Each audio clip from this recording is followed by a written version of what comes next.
Welcome back to Julie's Wreath Boutique. Tonight we have a fun wreath for you. We are going to do a bandana easy flower wreath. And you know what? I'm going to surprise you what that middle is made of. So you're going to want to watch this video because you're not going to believe how easy that middle is to do. So let's get started and make something beautiful and have fun doing it. Okay, first step is we are going to take our bandanas and we are going to press them. Now, I am using my Cricut heat and press just simply because this is what's in my studio. But if you have just a regular iron, that will do the job. So you don't need a special iron to do this. I'm just using what I have. Make sure you clip off the little tags on your bandanas. These bandanas came from Hobby Lobby, but if you have bandanas from Walmart, Amazon, Dollar Tree, if you can find them, go ahead and pick them up. They will all work the same. You're going to need about 5 of the red, 4 of the white, and 4 of the blue. It's pretty simple. I had more than I needed, but the next step is the part where we go outside, and I'm going to show you a few tips on how to get the fabric a little bit stiffer so that when you do put your wreath out, it really will hold up. And so I really want to show you those little things that will help make this the wreath that it is. All right, Crosby is my helper, and this is what we're going to do. We're going to spray this spray over it, and this will help stiffen up our fabric. And you're just going to spray it really good. Oops, I don't have it in the right spot. Hold on. Just got it on my toes. So did you. Can you say hi, Crosby? Hello. So guys, in the comments, I want you to say hi to my little cameraman here. So I had these boxes from something when we built the studio in the basement, and I thought I'm going to save these, and they did come in handy. All right, so the next step we're doing is we flipped everything over, and we're going to use something called Staff Flow. It's by Purex. It's a liquid starch. It's a very concentrated. So what I did is I put 2 cups of this liquid starch to a half a cup of water, and then you're just going to start spraying the other side of your bandanas. Thanks, Crosby. Appreciate your help, buddy. You're welcome. You sound so excited. All right. I'm on camera, Yeah, that's why. That's why. Okay. I hope you enjoy the camera skills of a 10-year-old. He was so excited to help me, but he's great.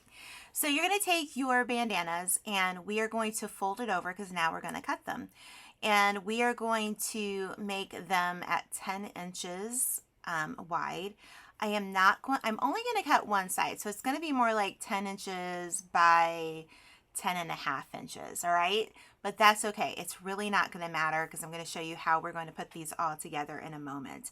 I'm going to get out my rotary cutter and just cut off the sides. And this way, make sure that you're cutting everything the same way. I cut 2 of them at that point, but we have 2 that are cut and ready to go. Do this for all of your pieces. Again, I used 5 of the red, 4 white, and 4 blue. I actually wanted to kind of keep the theme of the red, white, and blue when we put it all together. So if you want to change it out, go right ahead. It's not a problem. Usually you can find these about 99 cents each at your local craft store. Now, we're going to get out a piece of plastic canvas and one of these bicycle wheel frames from the Dollar Tree. You don't have to use this. You can use a regular Dollar Tree frame if you want, but this is what I chose to do. And we're going to cut out a section here of the plastic canvas. I got this at Hobby Lobby, or you can even pick it up from Amazon. And even though it doesn't fill the full circle, it doesn't matter. We don't need it to. So we're going to cut this out.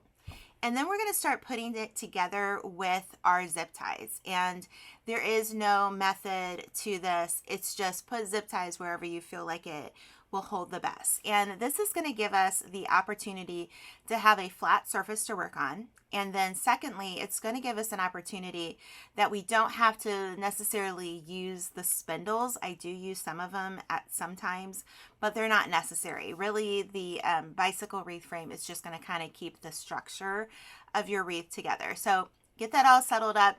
And let me show you another trick to this. So when you want to put this together, I sometimes I need like a little bit of a guide because I'm really bad about getting off center. So if you notice here, I'm measuring with my rotary mat 2 inches. Each square is an inch. So I'm keeping 2 inches and bringing it around, and that's where I'm going to start my wreath. Now, it's pretty easy, and you can do this for the whole wreath if you want to create a grid for yourself. But this just helps me stay in a good circle, and that's what I need sometimes. I need a little bit of help. So now that we have our frame already set up, we are going to take our petals and we're going to fold over to the back, not all the way. And then we are going to fold each end. We're going to show you this a couple times, so don't worry. I will make sure that I show you. But before I do that, I got to put a zip tie in my wreath frame. It's kind of important, guys. So anyways, I'm going to attach it, but this is really easy to do. But I'm going to tell you what happens here towards the end of this process. See how I'm tucking under the ends there? That kind of helps just the overall look of our petal. Now, when I did this, I'm going to show you here in a moment. We're going to do fast motion. What I ended up having to do is I had to take these apart and I had to distance them a little bit more. So don't really overlap. See how mine are overlapping? You're going to want to spread it out a little bit more because with 5 of these bandanas, you're only going to have 10 petals. So I did have to move it around a little bit. And I want to make sure that you don't make the same mistake I make. So that's why it's important to watch these videos.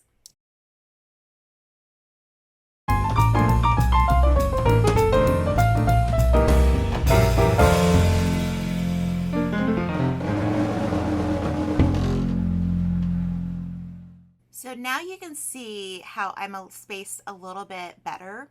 So at this point, I'm not really using any measurements, but I'm just kind of giving myself an idea where I want the white petals to go. I honestly did not put any of the petals like directly on those spots, but I was just wanting to keep the circle consistent. And again, you're going to make the same exact petal. And because we use that staff flow, it really is going to make your petal more stiff, and it's going to keep the look. So when you're done with this whole wreath, you're going to want to get that same Rust-Oleum Clear Matte acrylic spray, and you're going to want to just spray this whole thing again. It's just going to help preserve it. It's going to help keep it from fading because it does have a UV resistant property to it. But I will leave you a link. You can get it from Amazon for like $6, which is great because I don't know if you guys have noticed, but spray paint has gotten expensive at Walmart and all those places. So I just feel like $6 is a pretty good deal. I know it used to be like $3 a bottle, but I think those days are gone, unfortunately. So you're just going to add these white, bandanas. Again, you can do this whatever color combination that you want. It's really kind of your preference. All right, so now we're going to get out our blue material here. And we're going to do the same thing, but we're not going to go too far in. I don't mark this. I'm pretty much just going in between each of the previous petals that we laid, and we're just doing the same thing. Same fold, all of that. So I hope you guys really like this.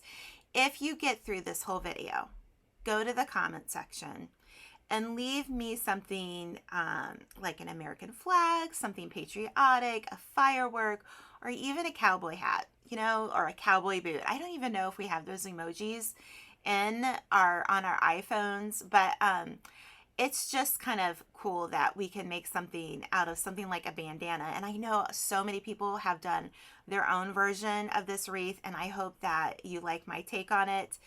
This is not a new concept whatsoever, but I honestly have never made a bandana wreath. So this was like my first attempt at it. And I wanted to give you an option that gave you a way to make the fabric a little bit more stiff, because honestly, these are a little, thin, because we're using a double layer here of that bandana. And as I got to doing this wreath, you can see I started putting it together backwards, and just where I fold over the back part and then fold over the two ends. That was like really key for me there. But I thought this was fun. I think it's super duper cute. But listen, if you want to learn how to make wreaths like this, make sure you're subscribed. You got to do that for me. But also, I give these wreaths away, guys, but you have to be on my email list. So find my email list link in the description box below. So what is the center, Julie? It's a basket from Dollar Tree. Guys, that's what the center is. I went to the cabinet, and we're just going to put 2 pipe cleaners in the sides of this basket. I went to my little cabinet that I have my rope, because I was going to just show you how to do a rope center. But listen, you can do a rope center. I'm going to show you the card here. You can watch a video and you can make your own rope center.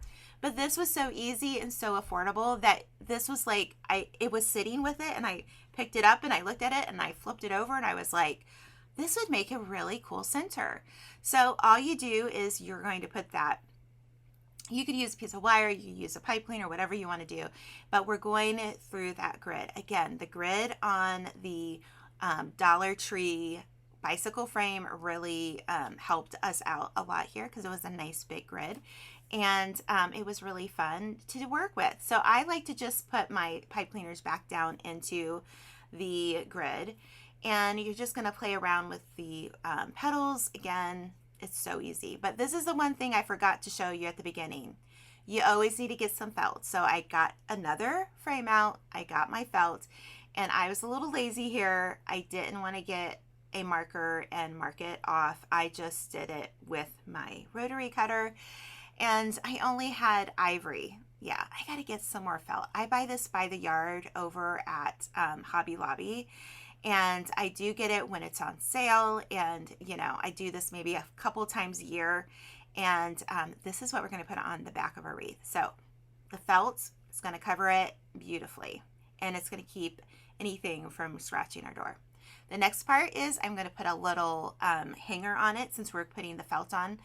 And we are just going to glue that felt on to the back of the wreath. You could use zip ties, but I just felt like this was faster and easier, and I like to use the Gorilla Glue sticks, and they just do better in the heat.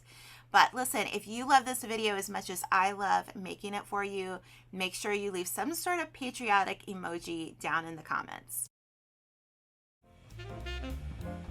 Thank you so much for watching tonight's video. Listen, every Sunday night, I'm here at 6 p.m. Eastern Standard Time, and I want you to be here with me. So make sure you hit that subscribe button and click those notifications, because we like to make beautiful things every week here on Julie's Wreath Boutique. And go check out all my last videos that I've been making for years. Let's craft together.